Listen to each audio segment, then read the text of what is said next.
Hi, my name is Cursham and I'm going to talk about my textured twig collection and hopefully give you a bit of a demonstration. These are my textured twigs and this is how they all come back from the casters. They have a lovely texture on them. So what happens is I go on one of my lovely countryside walks and I pick a twig that has a lovely texture. I bring it back to my workroom and then I make the twig a bit more defined. So I add a bit more wax to the actual twig to make the pattern a bit more how I want it to be. And then I send that off to the casters and they make a mould from it and they're able to then send me my twigs as and when I need them. And what I do is I make some collections out of these twigs. This is a lovely pearl earring which has pearls set into the side, and they are nice hoops. And then I have some diamond earrings that are pretty much similar to the pearl ones, but they have 1mm diamonds attached to the side. They're really pretty and they have all the lovely texture of the twig there. And I also make these this bracelet's quite a popular one, and that has a pearl set into the side and it has a lovely T-bar fastening at the back which is handmade by me. And that fastens.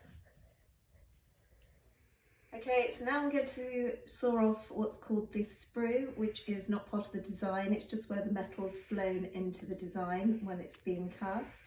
So I'm going to use a jewellery saw, and it's a tiny framed saw with a little blade on it, and I'm going to start sawing the sprue off.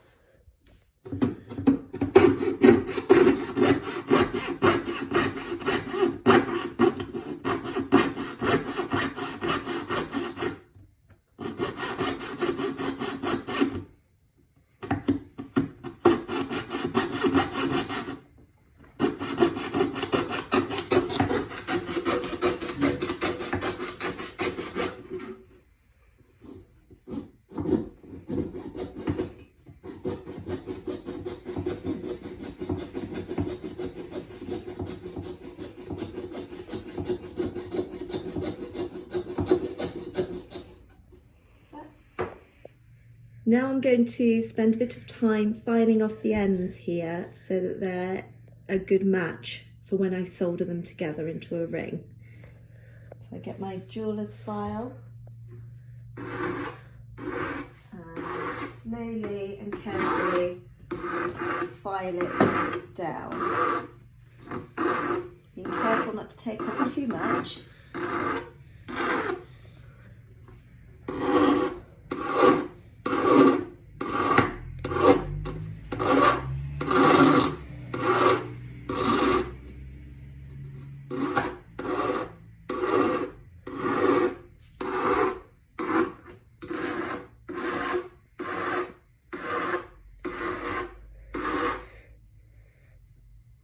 The other end.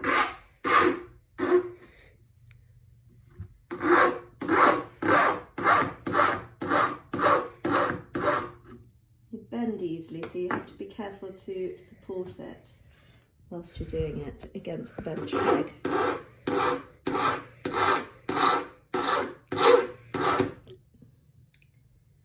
When they're work hardened, they don't bend so easily when you're wearing them.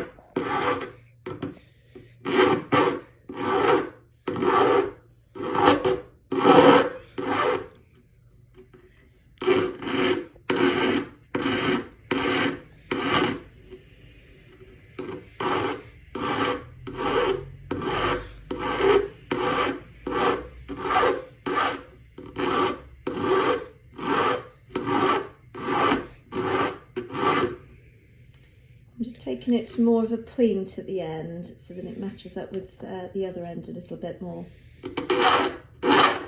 I'm hoping for a seamless join.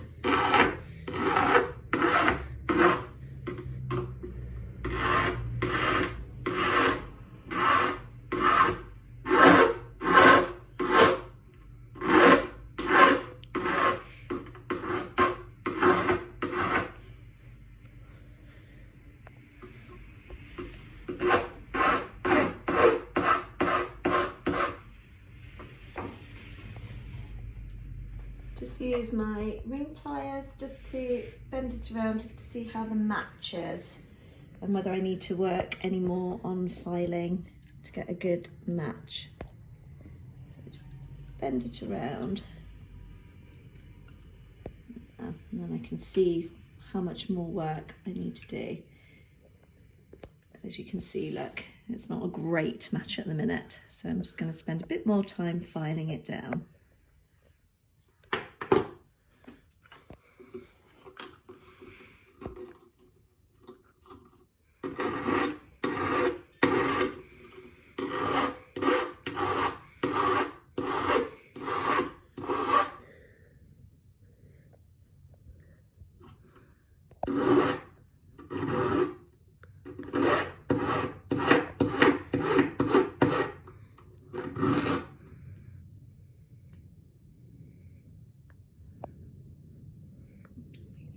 Done a bit more.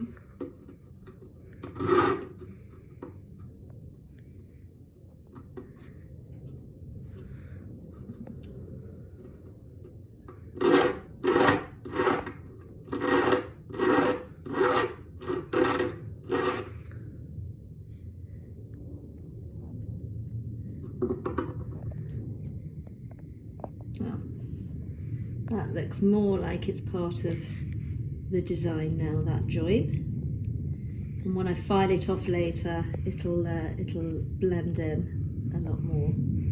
So this is ready for soldering. Now I'm going to solder the two ends together. So what I need is, this is my borax cone and dish. What I have to do is mix it with a bit of water until it's a creamy consistency, and then I'll be able to paint it on to the ring, and that helps the solder flow. So we just get a bit in the join there.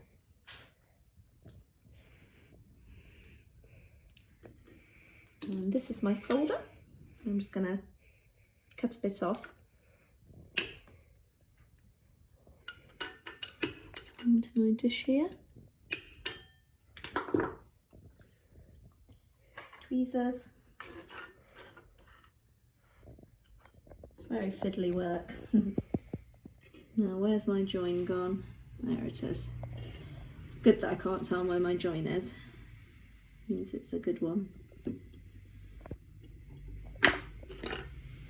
Put my goggles on, and this is my blowtorch, just a normal bog standard blowtorch, and I'm going to heat it up, and hopefully my solder doesn't bounce off. And oh, and it has. That sometimes happens. The force of the blowtorch bounces your solder off, so you just have to put this bit more on and start again.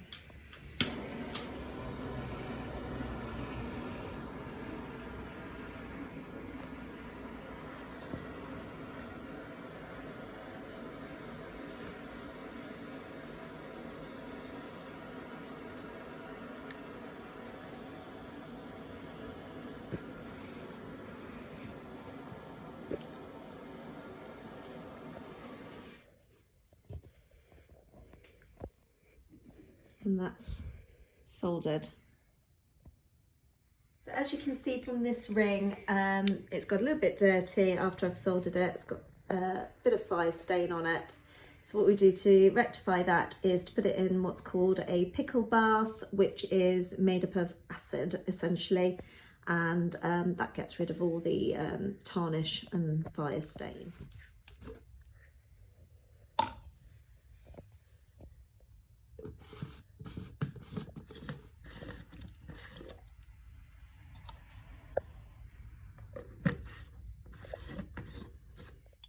come out of the pickle now, and what I need to do is I need to make it into a perfect round circle shape.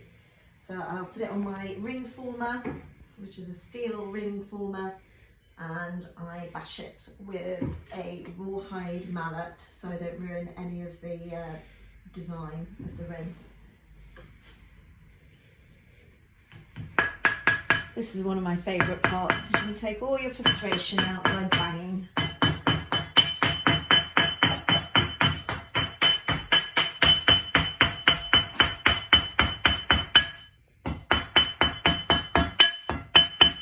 So I'm just having a look to make sure that the join that I did is a tight join and you can't tell whether there's a join in the design. So I'm just going to file it off, it just needs a bit of refining.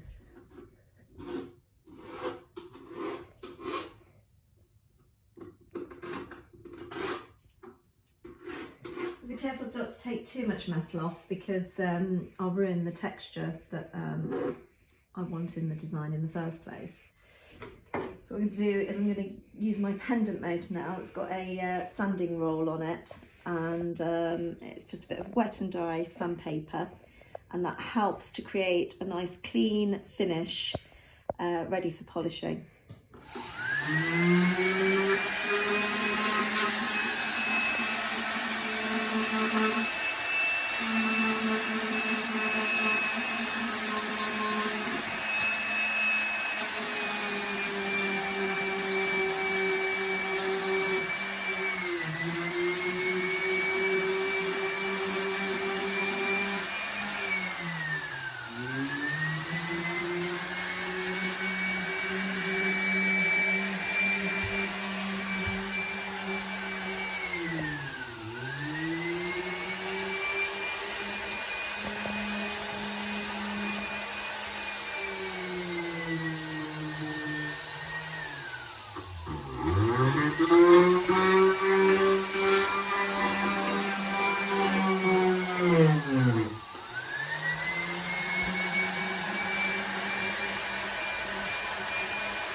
This is what's called a Tripoli block, and it's the first stage of polishing. So I've got my mop on the end of my pendant motor, and what I have to do is I have to get some of the Tripoli on the mop to polish it, and there's various grades of polishing. But for this ring, because I want it quite rustic looking and all the texture still on it, I'm going to go through 2 stages of polishing. And this is the last stage of polishing, which is called a rouge block. So I'll just start polishing it now. It gets quite dirty.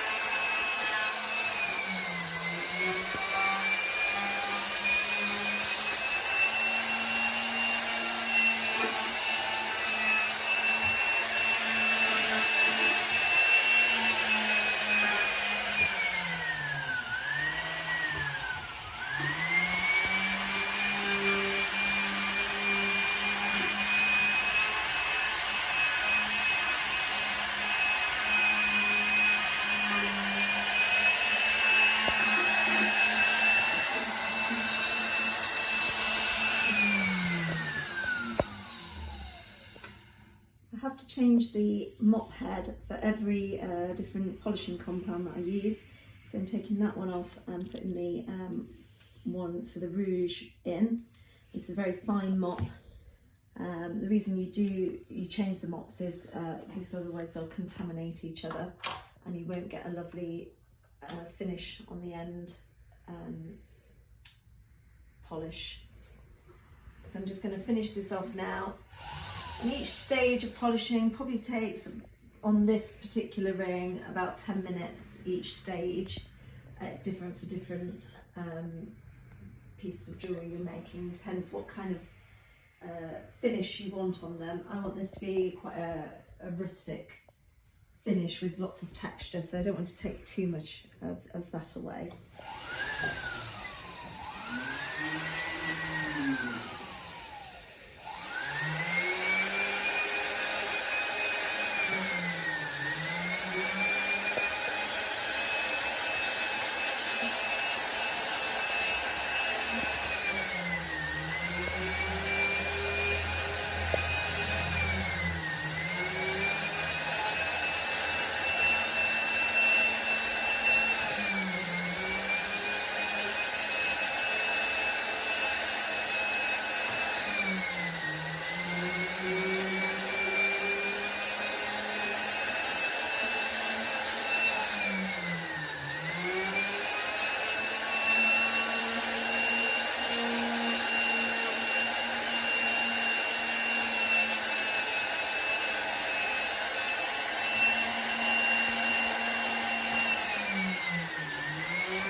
As you can see, the ring is still a little bit dirty from all the compound that we've used. So I'm going to give it a last bit of polish in my barrel polisher. It's